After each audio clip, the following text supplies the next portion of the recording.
काळीखण सुशोभीकरण प्रकल्पाचे भव्य लोकार्पण सांगलीला लाभले नवे आकर्षण स्थळ। पालकमंत्री माननीय श्री चंद्रकांत दादा पाटील यांच्या शुभ हस्ते उत्साहात लोकार्पण सोहळा संपन्न।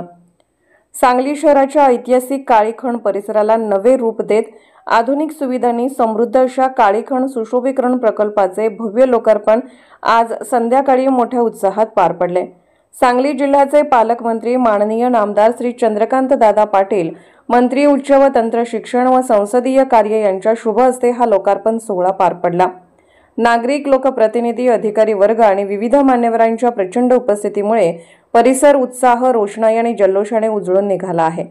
काळीखण सांगलीचे नवे पर्यटन केंद्र। सुशोभीकरण कामे 2 महत्त्वपूर्ण टप्प्यात पूर्ण करण्यात आली असून संपूर्ण परिसराचे आधुनिकीकरण व सौंदर्यवर्धन केल्यामुळे काळीखण हे सांगलीकरांसाठी तसेच पर्यटकांसाठी एक आकर्षक स्थळ ठरणार आहे। टप्पा क्रमांक 1 अंदाजपत्रकीय रक्कम 1,05,57,732। लोकशाही अण्णाभाऊ साठे नागरी वस्ती सुधार योजना। प्रमुख कामे कॅन्टिलिव्हर डेक, चेन लिंक बांधणी, स्टील रेलिंग, प्लंबिंग, लँडस्केपिंग, वृक्षारोपण, इलेक्ट्रिफिकेशन, स्टोन क्रेट फिनिशिंग। टप्पा क्रमांक 2 अंदाजपत्रकीय रक्कम 4,42,98,020। माननीय आयुक्त निधी। प्रमुख कामे RCC retaining wall, compound wall, food stalls, granite flooring, glass railing, musical fountain, laser show, video projection system. पालकमंत्र्यांचे प्रतिपादन। उद्घाटनावेळी बोलताना पालकमंत्री माननीय श्री चंद्रकांत दादा पाटील म्हणाले, काळीखणचा बदल हा सांगली शहराच्या स्मार्ट व आधुनिक विकासाचे प्रतीक आहे। फाउंटेन, लेसर शो आणि सुबक बांधकामामुळे हे ठिकाण सांगलीचे नवे पर्यटन आकर्षक ठरवेल। अशा प्रकल्पामुळे शहराची ओळख, सौंदर्य अधोरेखित करते।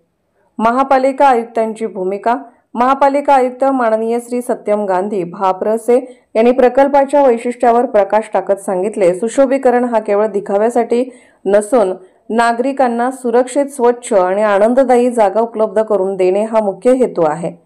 काळीखण प्रकल्प शहराच्या नागरिक केंद्रित विकासात एक महत्त्वाचा टप्पा आहे। कार्यक्रमातील प्रमुख उपस्थिती माननीय आमदार श्री सुधीरदादा गाडगीळ, माननीय श्री सत्यम गांधी आयुक्त, माननीय श्री विशाल नरवाडे मुख्य कार्यकारी अधिकारी, अतिरिक्त आयुक्त श्री राहुल रोकडे, उपायुक्त सामान्य प्रशासन सौ अश्विनी पाटील, शहर अभियंता श्री पृथ्वीराज चव्हाण, कार्यकारी अभियंता पाणीपुरवठा श्री चिदानंद कुरणे, कार्यकारी अभियंता विद्युत श्री अमर चव्हाण, नगर अभियंता श्री महेश मदने, विविध विभागांचे प्रमुख, माजी पदाधिकारी व लोकप्रतिनिधी मोठ्या संख्येने उपस्थित होते।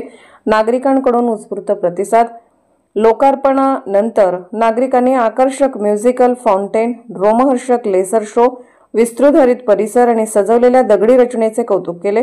परिसरात गर्दी उसळली असून अनेकांनी हे ठिकाण सांगलीचे नवे फोटो पॉइंट आणि कुटुंबासाठी आदर्श विश्रांती ठरेल अशी मतप्रदर्शनं केली।